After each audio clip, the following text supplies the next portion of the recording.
So kita nak DIY apa hari ni tau? Okey, kita nak DIY ni. Kita nak DIY rumput lalang ni, lalang tiruan ni. Kita buat gini sebab ramai orang tanya saya bila datang V-Farm saya, bang, cantik lalang ni bang, beli mana bang? Okey, macam ni lah, saya bagi tahu terus lah.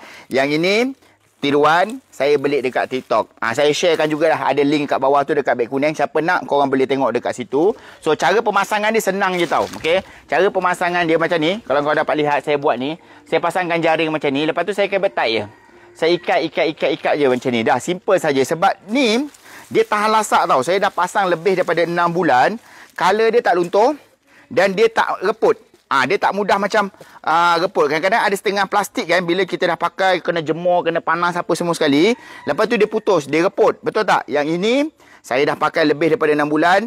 Warna tak pudar, plastik tak reput, cantik pun cantik. Jadinya kalau korang nak dekor rumah korang, ataupun nak dekor kau punya homestay, ataupun nak dekor kau punya apa kafe-kafe apa alah-alah apa orang cakap kampung macam tu, ini pilihan terbaik. Saya jamin. Saya dah pakai, memang okey.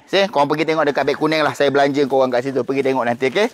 Alright, so ini saya punya V-Farm lah. So kalau korang nak datang, boleh datang saya punya V-Farm.